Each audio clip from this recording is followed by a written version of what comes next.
Asyhadu an la ilaha illallah wa asyhadu anna Muhammadar Rasulullah. Puji syukur kepada Allah Subhanahu wa taala yang telah mempertemukan kita pada hari ini.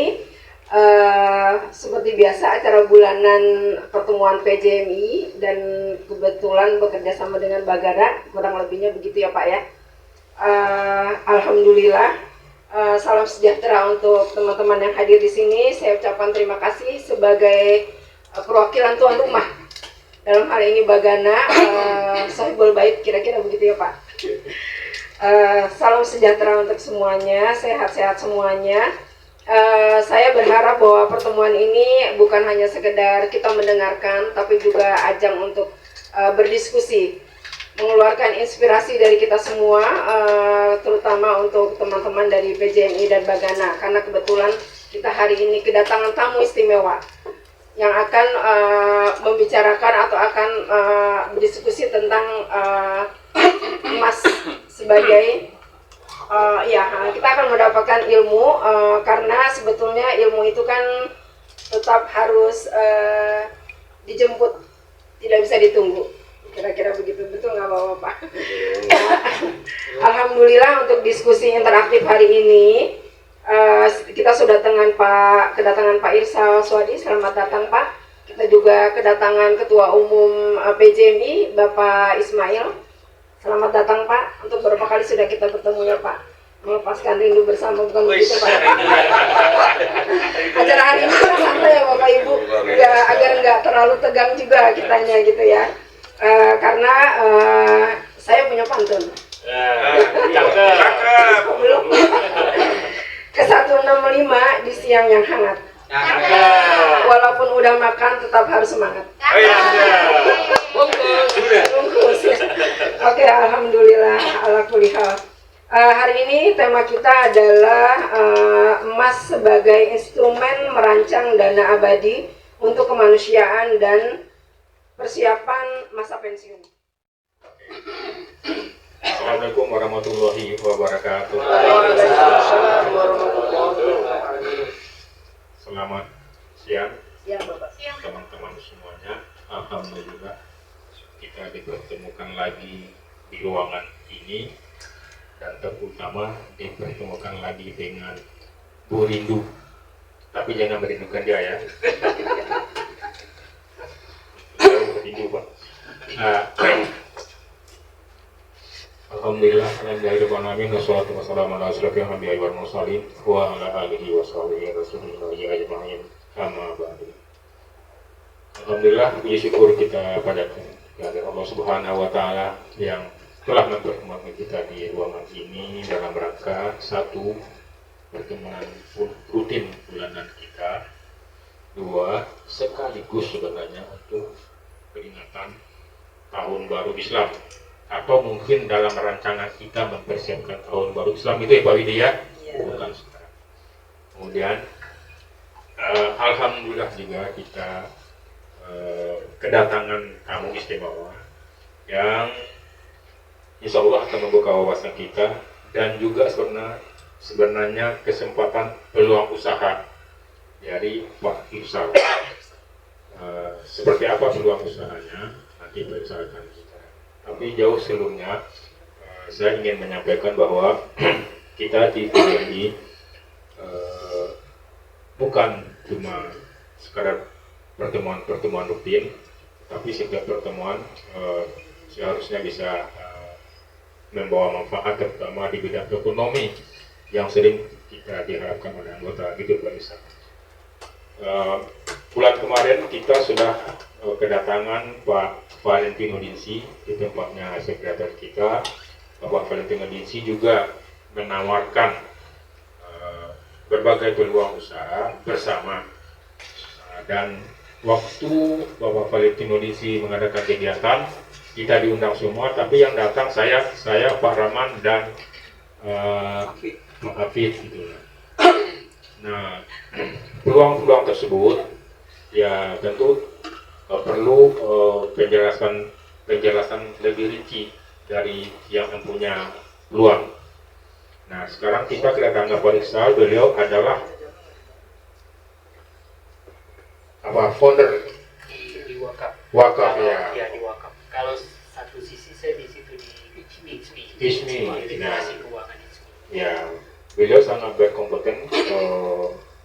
dalam menjelaskan atau memberikan peluang bagaimana itu wakaf emas.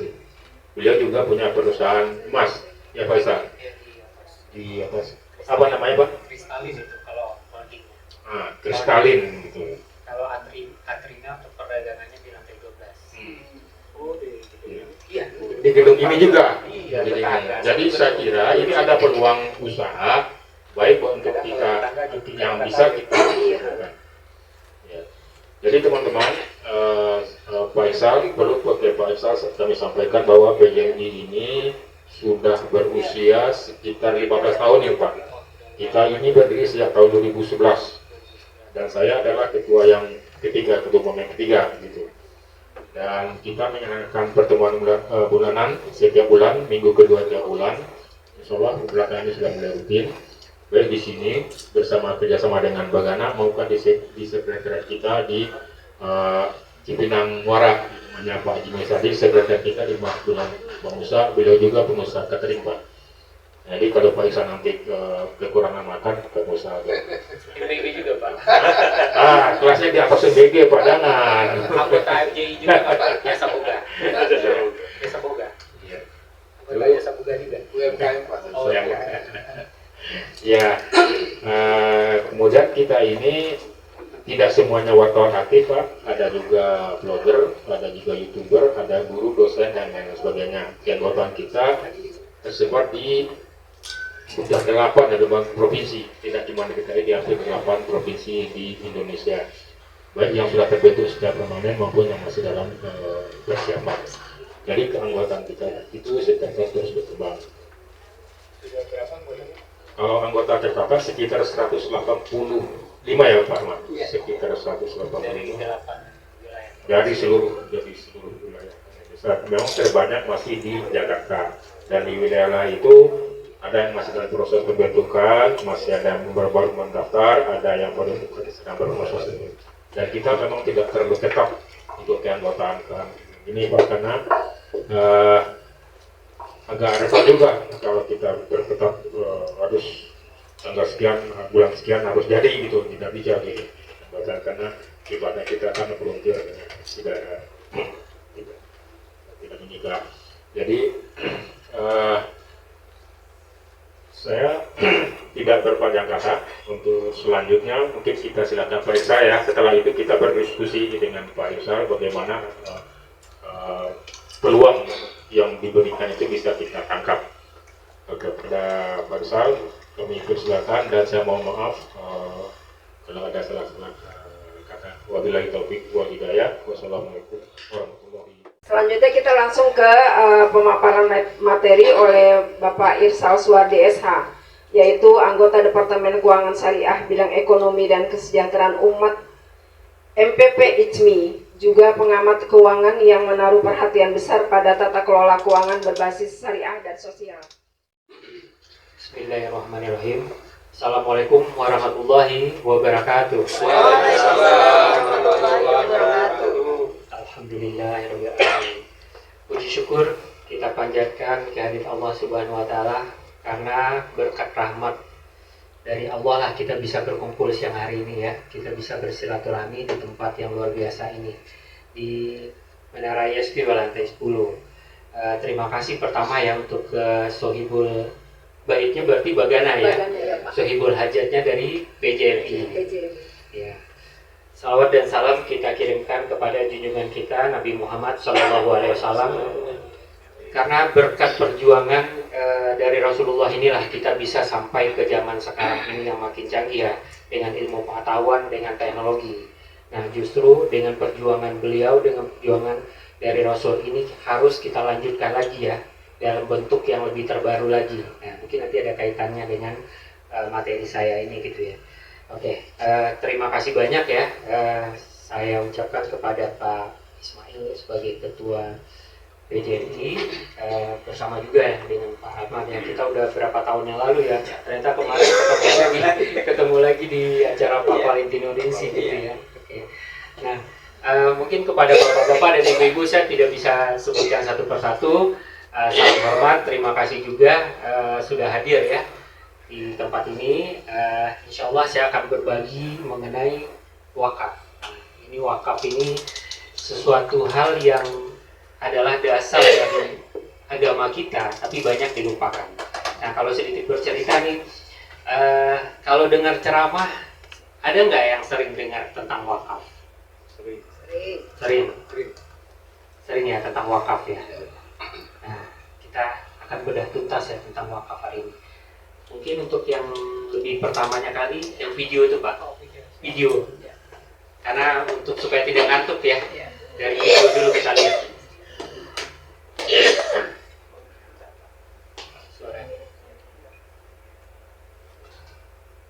Hampir 10 juta rupiah, dan ternyata ada keajaiban luar biasa di balik hal tersebut. Lebih dari 5.000 jamaah haji asal Indonesia mendapat uang cuma-cuma ketika menginjakan kaki di Arab Saudi. Para jamaah haji itu semuanya berasal dari wilayah Aceh, dan ternyata uang yang mereka dapatkan merupakan pemberian dari sosok yang sudah meninggal dunia ratusan tahun lalu. Tapi sampai saat ini, dia masih bersedekah kepada ribuan orang Aceh setiap tahunnya. Dia adalah Habib Abdurrahman bin Alwi Al-Habsyi, tokoh agama yang sangat disegani di Aceh. Pada tahun 1880, dia mendirikan rumah singgah untuk jamaah haji asal Aceh. Dan setelah ratusan tahun, tempat tersebut masih berdiri. Uang hasil pemanfaatannya terus diberikan kepada jamaah haji asal Aceh setiap tahunnya. Dan di tahun ini, ribuan jamaah haji asal Aceh kembali mendapatkan uang wakaf dari aset properti Habib Abdurrahman. Masing-masing jamaah mendapatkan uang 9,3 juta rupiah. Bisa dibayangkan betapa besar pahala Habib Abdurrahman yang terus mengalir hingga ratusan tahun. Oke, ada yang tahu tentang cerita itu? Belum. Saya belum. Ada sering. Sebagian ada, sebagian belum ya. Nah, itu adalah kisah dari Haji Bugak ya. Ternyata orang Aceh yang punya propertinya diwakafkan di Mekah. Jadi itu memang udah lama banget ya. Jadi ini beruntung banget ya yang jamaah-jamaah haji yang dari Aceh. Jadi dapat naik terus itu. Saya waktu itu tahunya baru sekitar di 3 juta, 4 juta, 5 juta, ternyata sekarang udah di 9 juta. Enak banget kan? Cuman sayang belum seluruhnya jamaah haji Indonesia dapat. Nah, harusnya mau dong. Naik haji biasanya, naik haji atau umroh biasanya gimana? Dari tahun ke tahun naik terus nggak? Naik. Nanti kita kasih solusinya bagaimana naik haji itu dengan umroh itu bisa turun dari tahun ke tahun. Nanti dari sini, dari bahasannya gitu, seperti itu. Kita langsung aja ya ke materinya ya. Nanti kita sambil diskusi aja ya. Saya singkat padat aja, karena lebih banyak nanti kita lebih enaknya diskusi. Karena ini tidak hanya teori. Tidak apa namanya, kalau ada webinar kan teori, kalau di kuliah kan lebih banyak teori ya. Atau seminar-seminar itu kan teori. Ini praktek. Ini kita praktek nantinya, jadi implementasinya ada. Nah, jadi wakaf uang, instrumen emas untuk pemberdayaan ekonomi dan kesejahteraan umat. Kita coba langsung Pak. Nah, jadi potensi wakaf di Indonesia itu 400 triliun. Itu duitnya banyak apa dikit ya? Banyak banget kan? Lumayan. Kalah MBG ya. Banyak itu dari ketua badan wakaf sendiri loh yang bilang, dari ketua BWI ya.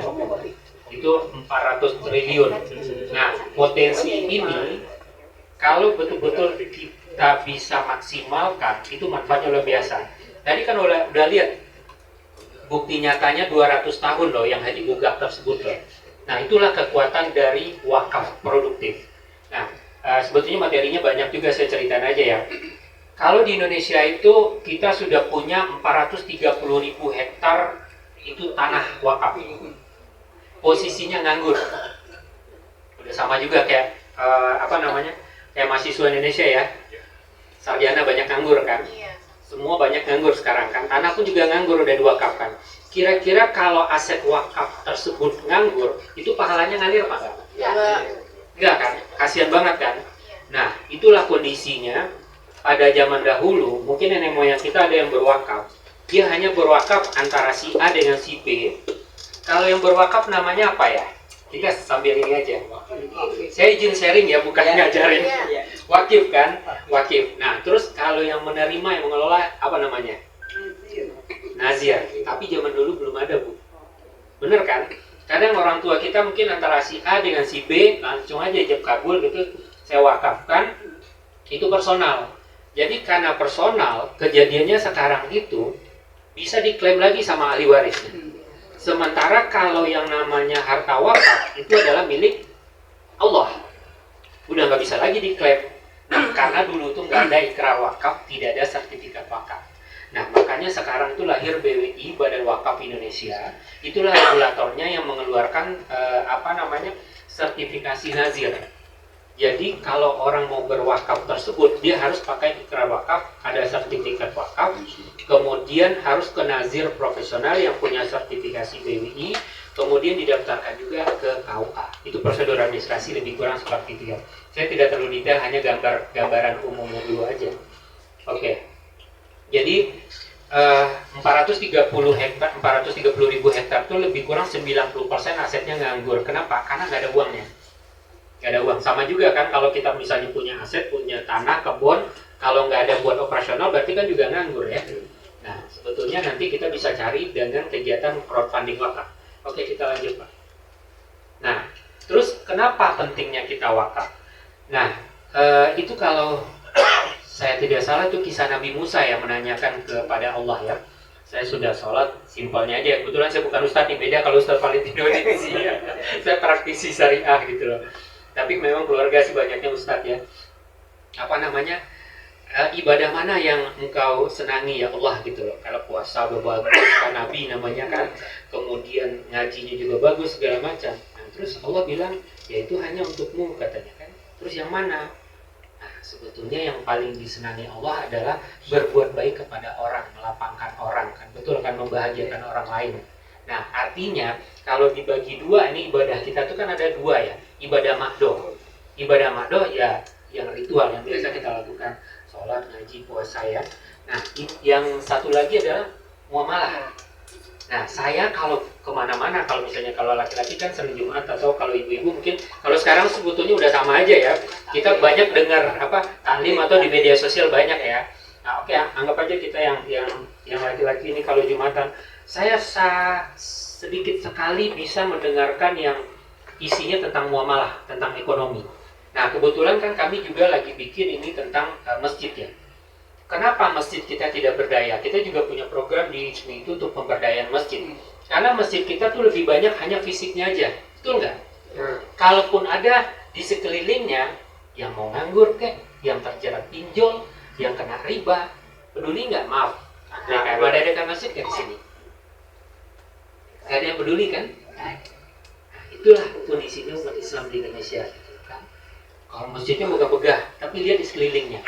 Saya kalau masuk misalnya ke perumahan yang rumahnya itu biasa-biasa tapi masjidnya megah, pasti biasanya seperti itu kan? Nah, itulah kondisinya. Nah, kenapa pentingnya kita berwakaf? Karena itu tadi, dalam sebuah kisah juga, ada ahli ibadah 60 tahun ternyata nggak diterima amal ibadahnya oleh Allah. Betul kan Pak? Ada dengar cerita seperti itu ya kisahnya ya? Banyak kisah ya. Kenapa? Karena amalan itu kan hanya untuk diri kita. Tetapi kalau tadinya amal jariah itu sifatnya gimana? Mengalir sepanjang masa kan? Nah, kenapa kita perlu untuk berwakaf? Supaya kita amal ibadah kita itu mengalir seterusnya walaupun setelah kita meninggal. Kenapa? Karena begitu meninggal anak Adam, maka terputuslah semua amal ibadahnya. Kecuali saya belajar dikit-dikit ya. Karena kalau biasanya kan Ustadz tuh terkenal dengan ibadah mahdoh kan. Saya insya Allah mudah-mudahan dakwahnya muamalah nih gitu kan. 3 perkaranya apa Bapak Ibu? Anak yang soleh, kemudian ilmu yang bermanfaat. Sedekah jariah itu apa?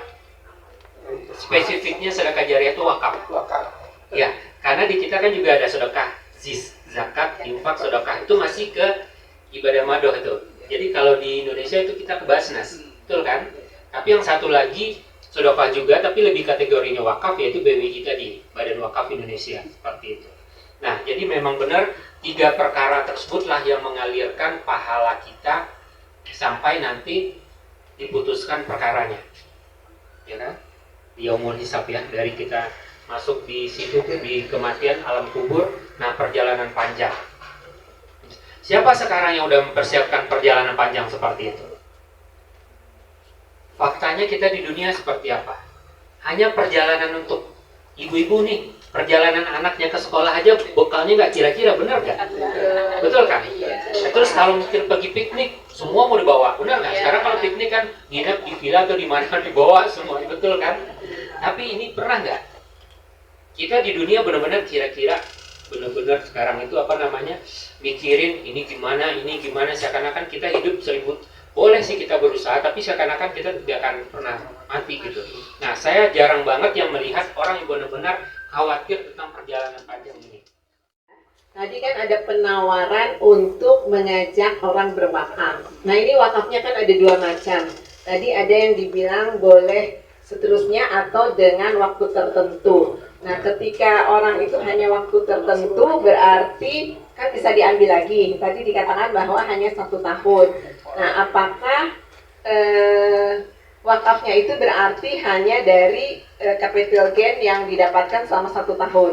Nah kita yang mencari nasabah atau yang menganjurkan wakaf itu kita sebenarnya dapatnya apa, karena kan belum diberikan ya. Oke, baik Bu, bagus sekali itu. Oke, terima kasih. Ya, sangat menarik saya lihat. Pertanyaan saya begini, berapa minimal yang kita investasi ke wakara untuk kemudian kita bisa mendapatkan apakah disebut sebagai sharing fee ataukah sebagai kebutuhan kita, berapa minimalnya dan berapa persen dari itu. YTB itu Mas Abi ya, ya itu teman saya dan kita sama-sama membangun dapur BGN.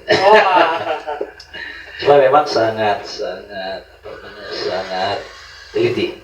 Saya sendiri setiap malam itu kalau habis masak jam 11 saya minta dikirimin apa yang akan dibagi besok dan senilai. Kapan nilainya masih di bawah 10.000 tambahkan lagi. Kalau bilang Pak kami rugi, urusan kamu itu. Kenapa kamu membuat seperti itu? Jadi tidak berani mereka bermain di nilai 10.000. Itu memang akhirnya bertambah. Ya, WTB dengan Mas Sapi. Nanti saya akan bicara juga Bu. Pertama yang saya tanyakan tentang Bagana. Tapi memang dalam setiap bulan itu operasional cost masuk sewa tempat, listrik, ganti biaya transport kawan-kawan ini memang masih dalam kisaran yang cukup besar ya. Kadang-kadang lancar, kadang-kadang ngandet sedikit ya. Nah, kalau kita ya sama dengan wakara ini, berapa yang kalau dalam hitungan emas tadi berapa? 25 gram. Nah, 25 gram harga emas kan itu fluktuatif. Apakah kalau kita minta ijabnya saya menanamkan atau mewakafkan untuk saya juga bisa dapat manfaatnya nanti 25 gram, sekarang taruhlah 2,5 juta sekarang, berarti hampir 60 juta ya, 60 itu dia. Apakah suatu saat harga emas naik tuh, apakah itu nilai juga akan naik mengikuti harga emas saat itu atau terkunci di nilai 60 sekian ketika ijab kabul pertama ya? Kalau ijab kabul kan nggak bisa nambah-nambah lagi, cukup 1 aja. Kecuali kalau dari ketahui nggak Pak. Kalau ini apakah ijab kabulnya bisa ada adendum, ada additional bahwa oh harga emas sekarang ini 5 juta per kilogram, dulu antum nasinya pada gini, sekarang nilai investasinya itu berarti 60 itu berubah menjadi 120. Apakah bisa seperti itu? Akan mempengaruhi juga berapa persentase yang akan kita dapatkan. Atau jangan sampai enggak kita kunci, tapi ketika harga emas turun ya kita sama-sama turun ya. Jadi kalau kita naik ya sama-sama naik, kalau kita turun rugi ya sama-sama rugi kan. Kemarin harga emas 3 juta kemudian turun 2,5. Yang kedua, apakah harus dalam bentuk uang? Apakah bisa emas? Jadi kalau misalnya niatnya tadi 1 miliar, bertahapnya itu dari pecahannya tadi 25, 50 atau 100. Ngikutin, jadi bisa punya kontraknya, punya 2-3. Sama juga seperti kita 25 iya, bisa bertahap seperti itu. Nanti dia ngikutin juga dengan hari transaksi harganya. Nah terus kelebihannya lagi, saya yang tadi lupa tuh. Jadi kalau harga emas itu tidak kan masuk uang nih 100%, 100 juta atau 1 miliar. Kan kemarin sempat harga emas turun tuh. Nah kita kan ada kontrak, ini untuk yang jual beli dulu ya, untuk yang jual beli, transaksi jual beli ya. Misalnya kita kontrak 6 bulan atau 1 tahun, di bulan kelima atau bulan 11 kita batalin karena kan kita lihat nih harga turun, karena kontraknya tadi harus terima, wajib terima fisik emas, tapi karena sebelum berakhir kontrak kita batalin, kembali uang 100%. Dan itu tidak terjadi di emas fisik loh.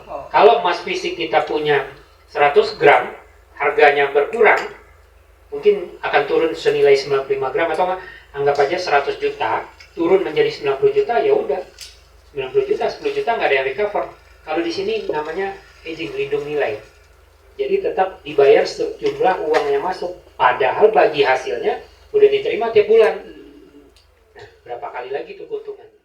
Alhamdulillah, terima kasih Bapak juga atas kesempatan untuk bisa bertanya. Tadi bicara emas ini, kita coba memisahkan antara hukum dengan moralitas ya Pak. Artinya secara hukum kita bicara wakaf tadi kan, wakafnya secara hukum memang baik gitu ya. Kalau moralitas kan orangnya. Nah, ketika bicara emas, emasnya itu benar nggak gitu kan. Artinya kita perlu tarik dulu ke belakang. Ada pengalaman itu dari zaman dahulu, mungkin sejak zaman penjajahan Belanda sampai sekarang. Ini kan dulu mungkin katanya orang Cina, ini kata pandai emas, orang Cina ini datang ke Indonesia itu, petani ini ketika panen tiba, ini menginvestasikan uangnya dalam bentuk emas, karena pada saat itu memang belum ada bank. Nah, katakanlah saat itu para petani beli 100 gram, buatlah surat 100 gram. Harapannya ketika dijual nanti sesuai suratnya dibayar juga 100 gram. Tapi kalau suratnya hilang, kan dipotong harganya nggak sesuai surat lagi kan Pak. Tapi masalahnya emas ini nggak bisa dibuktikan bahwa itu memang 100 gram gitu Pak. Nah, pandai besi ini dengan ilmunya, teknologinya, itu dia panasin emas Pak. Ketika dipanasin, dia mencair, dia bisa antara emas yang asli dengan campuran lainnya. Dan setelah ditimbang itu nggak ada 100 gram. Artinya ini kan penyusutan tadi Bapak, mungkin Pak Dokter. Nah, hal-hal ini kan tadi kembali lagi antara hukum dan moralitas gitu Pak. Antara hukum wakaf dan emasnya itu sendiri. Nah, ini kan perlu dijamin itu keaslian emasnya itu. Alhamdulillah, sekian itu aja yang bisa saya sampaikan. Oke, terima kasih. Terima kasih Pak Irwan. Ya, pertanyaan Pak Irwan terkait tentang jaminan ya, jaminan standarisasi dari kadar emas. Nah, alhamdulillah di sini kita kan tadi udah ada SNI 99,9% sama dari Sukopindo. Terus terbukti emas itu bisa dimasukkan ke Pegadaian.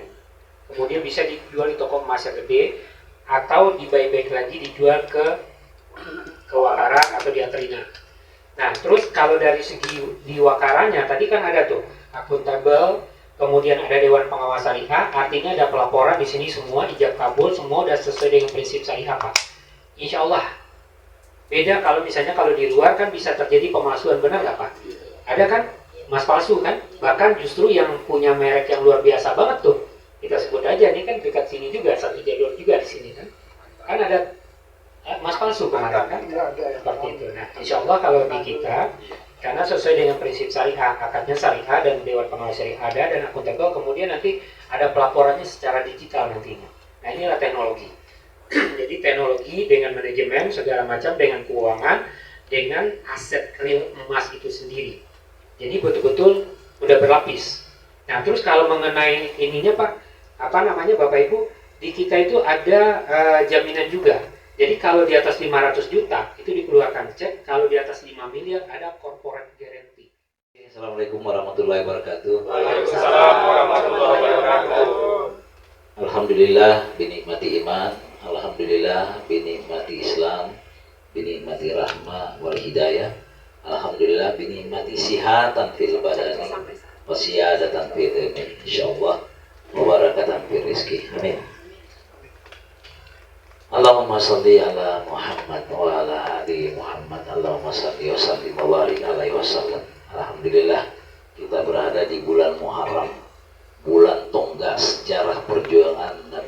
Rasulullah Muhammad SAW yang ditandai dengan 1 Muharram, bulan di mana harus kita mempunyai suatu rencana-rencana yang besar, rencana ke depan. Di bulan Muharram itulah kenapa belum ada perang, karena di situ strategi disusun.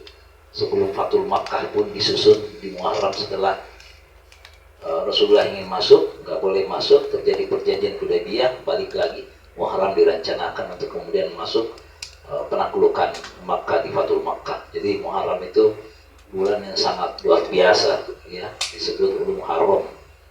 Alhamdulillah, saya kira apa yang kita sama-sama dengarkan hari ini adalah suatu penambahan ilmu, ya, siyadatan fil ilmi.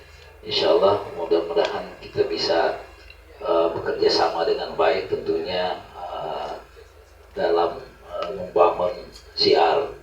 Bagana juga ini sebenarnya adalah kita menggunakan istilah Badan Penanggulangan Bencana, tidak seperti yang secara superficial kita tangkap bahwa yang dimaksud bencana ialah bencana alam seperti apa yang terjadi di Aceh, apa yang terjadi di Palu dan di mana-mana. Tetapi yang paling penting saat ini adalah bencana sosial, itu yang banyak terjadi. Bencana etika, bencana moral, bencana karakter, itu sudah sangat mengakar kepada masyarakat Indonesia, bahkan di kalangan para amtenar, pemangku jabatan, pelaksana eksekutif pun rata-rata itu masih mengalami bencana etika, moral, dan karakter. Bukan rata-rata, masih banyak, sehingga gampang aja mereka melakukan korupsi, gampang aja mereka melakukan pengkhianatan kepada amanah. Padahal 1 rupiah saja dijalankan bukan untuk kemaslahatan umat pada ruang umat, itu bau surga aja tidak mungkin dia cium, apalagi mau masuk di dalamnya. Itu dulu kita tanamkan di Bagana, itu ditanamkan itu dengan baik, bahwa kita semua berkumpul di sini untuk melaksanakan satu visi dan misi adalah untuk syiar. Namun kita adalah rahmatan lil alamin, bersifat menyeluruh. Kita tidak memilih rumah siapa, tempat siapa. Mereka adalah hamba Allah, ciptaan Allah yang harus kita kasihi siapapun orangnya. Nah, alhamdulillah Bagana nanti Agustus, ya, kan setahun, ini belum setahun. Namun alhamdulillah kita punya program sudah sangat banyak. Memang saya bingung juga nih, dengan dana yang sangat minim, toh akhirnya kita bisa kemana-mana. Memang karena niat itu sendiri, ya, innamal niat. Kalau niat itu kita ikhlas, insya Allah tidak mungkin kita tidak dimudahkan oleh Allah. Tadi sebenarnya saya diskusi dengan Pak Kasrul Irsal, ya. Saya bilang bagaimana dengan tambang. Dia bilang, saya kalau orang berbicara tambang, saya sedikit menarik diri. Kalau kita buka surat Al-Baqarah ayat 30, Iskala rabbuka lil malaikati inni ja'ilun fil ardi khalifah. Jadi Allah itu mengumpulkan malaikat sini.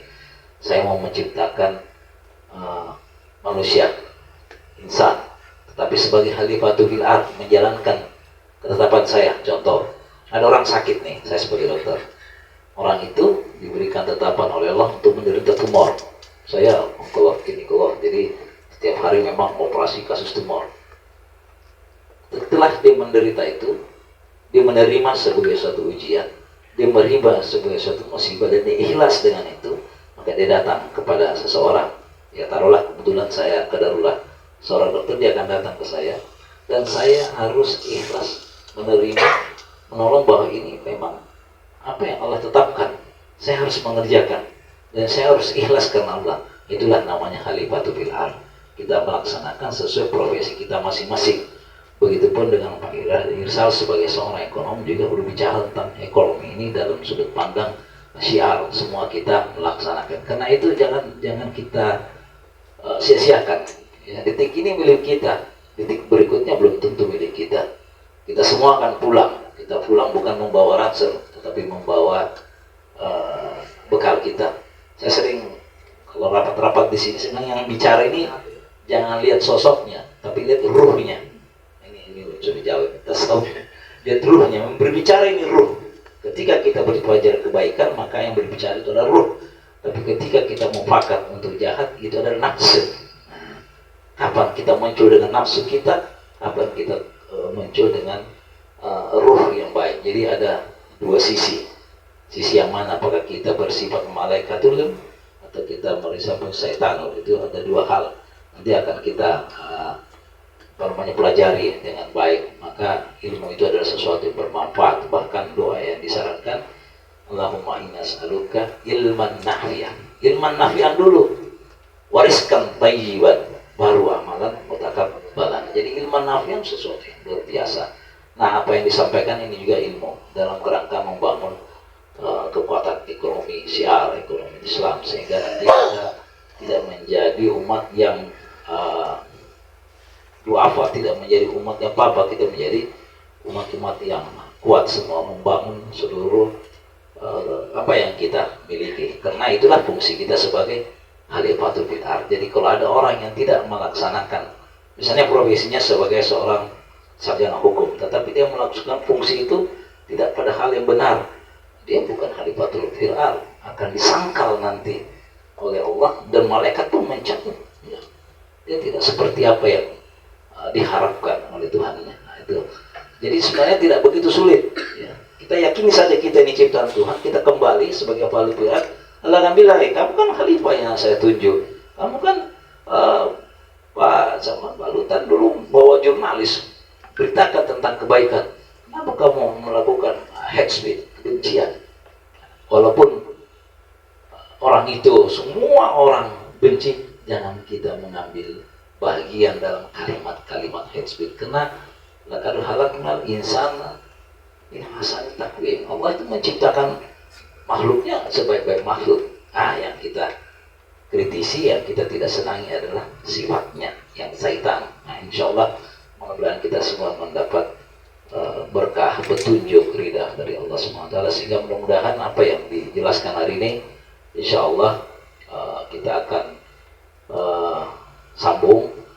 Ya, insya Allah kalau ada rezeki mungkin saya akan berbicara nanti tentang bagaimana Bagana ini nantinya mempunyai dana abadi, ya. Karena suatu saat Bagana harus jalan terus, karena ini adalah sesuatu organisasi kemaslahatan. Ya. Kita masih tahu bagaimana ACT kemudian tidak hadir. Apakah kita semua kemudian diam? Tidak, kita turun lagi dengan bendera yang lain.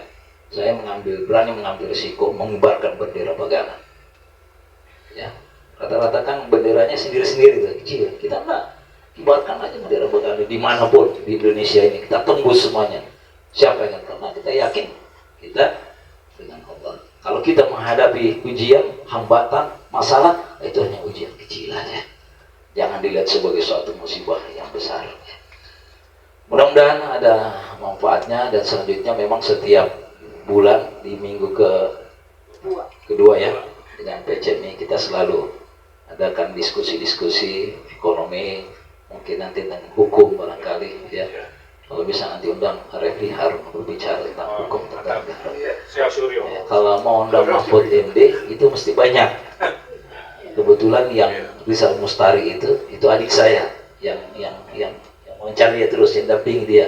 Saya pernah bilang kalau Prof diundang ya kasih banyak, nanti berbicara tentang hak dan hukum kita sendiri, sehingga kita semua tahu oh iya apa yang harus kita lakukan sebagai warga negara yang baik. Karena Bagana itu sendiri nanti insya Allah selain kita bekerja secara serius, kita menjadi pendidik juga, pendidik karakter kepada adik-adik dan negara ini. Banyak sekarang sekolah karakter, tapi itu milik partai semua, jadi karakter internal partai itu sendiri.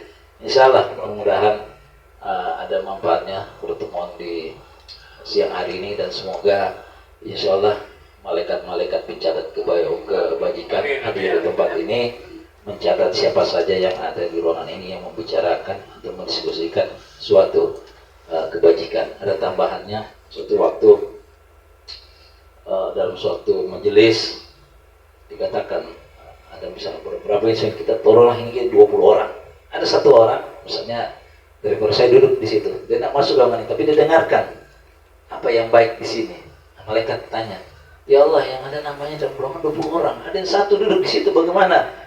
Catatkan namanya, sesungguhnya dia juga mendapat kebajikan oleh apa yang diskusikan, sehingga apapun yang kita bicarakan insya Allah menjadi rahmat buat kita semangat.